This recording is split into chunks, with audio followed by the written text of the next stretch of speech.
در جماعت دهات گلستان ناحیه وسیع بالاتر از دهه ظفرآباد این زمین‌ها از مشکلات آب فلزی 3 سال پیش به زمین‌های للمی مبدل گشته درست استفاده برده نمی‌شدند. سال 2014 وقتی که محمدخان میرزایی رهبر کوپراتیو تجارتی هولبوک انتخاب نمودند، دهقانان با وجود مشکلات آب فلزی برای استفاده عاقلانه این زمین‌ها شروع کردند. با درخواست سهامداران سهم آنها را جدا نموده در مساحت 48 هکتار با نام امید خوجگی دهقانی تشکیل کردند. در کوپراتیو تجارتی هولبوک با سهامداران خوجگی با طریق شهرنامه برای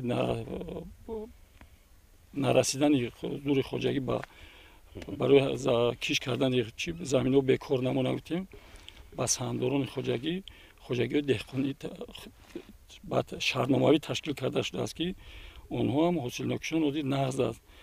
شهرنامه دادگیم از حساب شهرنامه 30% محصولات تهیه شده در آخر برای سپردن اندازها شهرنامه خیلی یوردیکی کردگی است.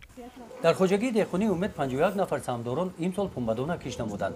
در جمع‌آوری پخته همه سهامداران فعالانه اشتراک می‌نمایند، چنانکه اولی آن حاصل خوب داد. خوجگی امید در هزارم مشکلی خیلی اینا بودی می‌بینن که حاصل در صحرا بسیار با واسطه پایگاه آبکشی که با واسطه دو تا ناساز خطی از للینسکی یک میپرتویان با للینسکی درا للینسکی بعد با این طور میپرتویان ما همین زمین رو سیگاب یک مرتبه آب دادگی نکی دورو را که سر وقت دادن زیاده از 200 کیلوگرم 250 کیلوگرم دورو دادیم همون با وقتی پخته وقتی دورو تیده که دادیمش با همون بارونو قطعا تاثیر هم دوروان یک مرتبه آبشان که داده باشند حاصل ودی در صحرا نازده ودی ما همین زمین 12-13 سانتی گرفتگیم خیلی پخته کورک در زمین بسیار است.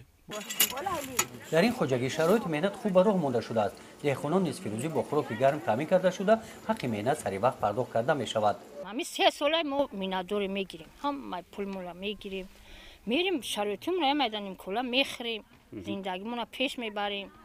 ما مینادوریم، ما رئیسمون 100% مینادوریم. شرایطمون شرایط خوب، ابیت سری وقت، موشمون سری وقت، خیلی زمینای تازه. از سال 73 اینجوری کار میکنم. با امید دارم، با خواهش دارم، با عریضه و با درخواست خمون میخوایم که در می خوجگی امید کار فعالیت کنیم. در خوجگی دهقانی امید سهامداران کوشش آن را دارند که حاصلی در زمین مانده را زیر برف و باران نگذاشته سری وقت آن را جمع‌آوری نموده در اجرای نقشه دورنمای ناحیه ولایت و جمهوری سهم ارزنده میگذارند. گزارش خواجه نظریف خدای نظر ظهورов از ناحیه واسع برای برنامه اطلاعاتی نوید.